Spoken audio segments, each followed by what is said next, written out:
നമസ്കാരം. അയ്യപ്പനെ തൊട്ടവർക്കെല്ലാം പണി കിട്ടുകയാണ്. മുഖ്യമന്ത്രി പിണറായി വിജയന്റെ അവസ്ഥയും ദയനീയമാണ്. കലശലായ ആരോഗ്യ പ്രശ്നങ്ങളാണ് മുഖ്യമന്ത്രിക്കുള്ളത്. തദ്ദേശ തെരഞ്ഞെടുപ്പിൽ കനത്ത തിരിച്ചടിയാണ് കിട്ടിയത്. അങ്ങനെ മകനും മകളുമൊക്കെ മറ്റൊരു കേസിലും വിവാദത്തിലായി.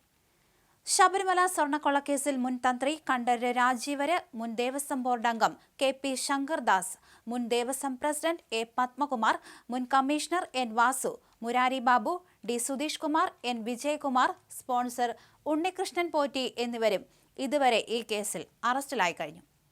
ഒടുവിലായി പണി കിട്ടിയിരിക്കുന്നത് ഹരിശങ്കറിനാണ്.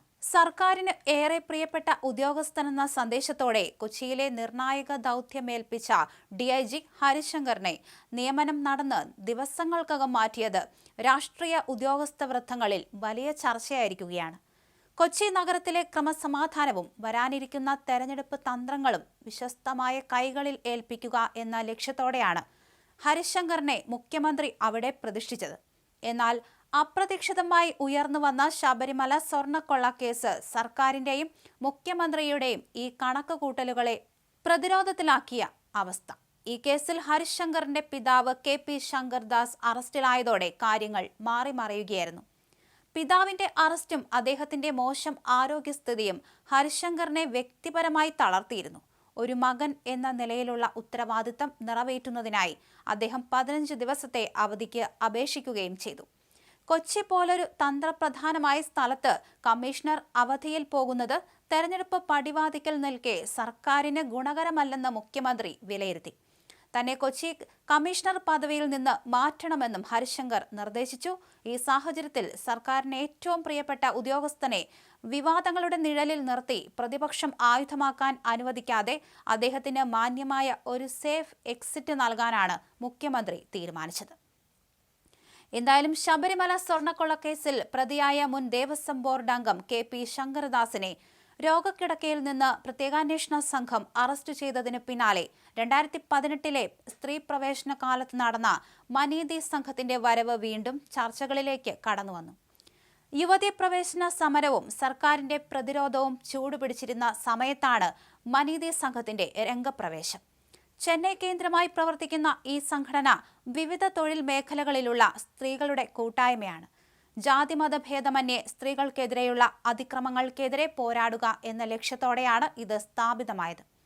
2018 ഡിസംബറിലാണ് മനീതി സംഘം എത്തിയത്. തമിഴ്നാട്, ഒഡീഷ, കർണാടക, മധ്യപ്രദേശ് എന്നിവിടങ്ങളിൽ നിന്നുള്ള 11 സ്ത്രീകളടങ്ങുന്ന സംഘമാണ് ശബരിമല ദർശനത്തിനായി എത്തിയത്. പമ്പയിലെത്തിയ ഇവരെ പ്രതിഷേധക്കാർ തടയുകയും മണിക്കൂറുകളോളം സംഘർഷാവസ്ഥ നിലനിൽക്കുകയും ചെയ്തു. സുരക്ഷാ കാരണങ്ങളാൽ പോലീസിന് ഇവരെ സന്നിധാനത്തേക്ക് എത്തിക്കാൻ സാധിച്ചില്ല. സുപ്രീം കോടതി വിധിക്ക് ശേഷം സംഘടിതമായി ദർശനത്തിനെത്തിയ ആദ്യത്തെ പ്രധാന സ്ത്രീ കൂട്ടായ്മയായിരുന്നു ഇത്. ശബരിമലയിൽ യുവതീ പ്രവേശനം അനുവദിച്ചുകൊണ്ടുള്ള സുപ്രീം കോടതി വിധിക്ക് പിന്നാലെയാണ് സെൽവിയുടെ നേതൃത്വത്തിൽ മനീതി സംഘം ശബരിമലയിലേക്ക് എത്തിയത്. അന്ന് ദേവസ്വം ബോർഡ് പ്രസിഡന്റായിരുന്ന ശങ്കരദാസ് ആയിരുന്നു ഇവരുടെ വരവിന് പിന്നിൽ. DMK-യിലൂടെ രാഷ്ട്രീയ പ്രവർത്തനം തുടങ്ങിയ ആളാണ്. അതുകൊണ്ട് തന്നെ തമിഴ്നാടുമായി അടുത്ത ബന്ധം.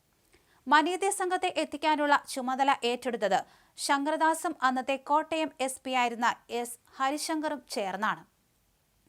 ശങ്കരദാസ് സംഘടിപ്പിച്ച മനീതി സംഘത്തെ ചെന്നൈയിൽ നിന്നും ട്രാവലറിൽ തേനിയിലെത്തിച്ചു. അവിടെ നിന്ന് കുമളി വണ്ടിപ്പെരിയാർ വഴി ശബരിമലയിലേക്ക് വരേണ്ടതിന് പകരം കമ്പംമെട്ട് വഴിയാണ് സംഘത്തിന്റെ വാഹനം തിരിച്ചുവിട്ടത്. തേനിയിൽ നിന്ന് നേരെ കമ്പംമേട്ടിലേക്ക് എത്തിയ വാഹനത്തിൽ മേലുകാവ് SI വഴികാട്ടിയായി കയറി. പിന്നെ കേരള പോലീസിന്റെ റൂട്ട് മാപ്പ് അനുസരിച്ചായിരുന്നു സഞ്ചാരം. അത് നിശ്ചയിച്ചത് അന്നത്തെ കോട്ടയം SP ഹരിശങ്കർ. കമ്പംമേട്ടിൽ നിന്ന് കട്ടപ്പന വന്ന വാഹനം നേരെ വാഗമണ്ണിലേക്കാണ് പോയത്. അവിടെ നിന്ന് ഈരാറ്റുപേട്ട, മുണ്ടക്കയം, പമ്പാവാലി വഴി ഇലവങ്കൊലിൽ എത്തും. അങ്ങനെയായിരുന്നു ആ റൂട്ട് ക്രമീകരിച്ചത്. ഓരോ സ്റ്റേഷൻ പരിധിയിലും അതാത് SHOമാർ വാഹനത്തിന് പൈലറ്റ് പോയി. മുണ്ടക്കയം പോലീസിന്റെ പൈലറ്റ് വാഹനം സംഘവുമായി പോകുന്നതിനിടെ വണ്ടൻപാതാലിൽ വെച്ച് BJP RSS പ്രവർത്തകർ വാഹനം തടഞ്ഞു. ഇവരുടെ വരവ് ഇതിനോടകം BJPക്ക് ചോർന്നു കിട്ടിയിരുന്നു. എസ്കോർട്ട് വന്ന പോലീസ് സംഘം BJP പ്രവർത്തകരെ ലാത്തിചാർജ് ചെയ്ത് നീക്കി. കോട്ടയം ജില്ലാ സെക്രട്ടറിയായിരുന്ന N ഹരിയുടെ നേതൃത്വത്തിലാണ് വാഹനം തടഞ്ഞത്. പോലീസ് ഇവരെ കസ്റ്റഡിയിലെടുത്തു. നിസ്സാര വകുപ്പുകൾ ചുമത്തി ജാമ്യം നൽകി വിട്ടു. അപ്പോഴാണ് SP ഹരിശങ്കറുടെ വിളി ഉന്നത ഉദ്യോഗസ്ഥർക്ക് ചെല്ലുന്നത്. വാഹനം തടഞ്ഞ BJPക്കാർക്കെതിരെ വധശ്രമം ചുമത്തി കേസെടുക്കാനായിരുന്നു നിർദ്ദേശം. അതിന് കഴിയില്ലെന്നും വകുപ്പില്ലെന്നും ഉദ്യോഗസ്ഥർ അറിയിച്ചെങ്കിലും ഒടുവിൽ SP-യുടെ ആജ്ഞയ്ക്ക് വഴങ്ങേണ്ടി വന്നു. അങ്ങനെ വണ്ടി തടഞ്ഞതിന് വധശ്രമം ഇട്ട് ജാമ്യമില്ലാ വകുപ്പ് പ്രകാരം BJPക്കാർക്കെതിരെ കേസെടുത്തു. ആ കേസ് ഇപ്പോഴും കോടതിയിൽ നടന്നു വരികയാണ്. ശബരിമല പ്രക്ഷോഭകാലത്തെ കേസുകൾ പിൻവലിക്കുമെന്ന് സർക്കാർ പറഞ്ഞെങ്കിലും വണ്ടി തടഞ്ഞതിന് വധശ്രമ കേസിൽ പ്രതികളായ BJPക്കാർ ഇപ്പോഴും കോടതി കയറിയിറങ്ങുകയാണ്. ഇത്തരം കുതന്ത്രങ്ങളുടെ ഫലമാണ് ശങ്കരദാസും മകനും ഇപ്പോൾ അനുഭവിക്കുന്നത് എന്നാണ് വിശ്വാസികൾ പറയുന്നത്. അന്ന് അനങ്ങാതിരുന്ന അയ്യപ്പൻ ഇവർക്കെതിരെ പിന്നീട് ചെയ്യുന്ന മധുര പ്രതികാരമാണ് ഇപ്പോഴത്തേത് എന്ന് അവർ വിശ്വസിക്കുന്നു. ശങ്കരദാസ് അംഗമായ ദേവസ്വം ബോർഡ് ശബരിമല യുവതീ പ്രവേശനം വിവാദമാകുമ്പോൾ അതിന്റെ മറവിലാണ് സ്വർണ്ണക്കൊള്ള നടന്നത് എന്ന് യാദർച്ഛികം.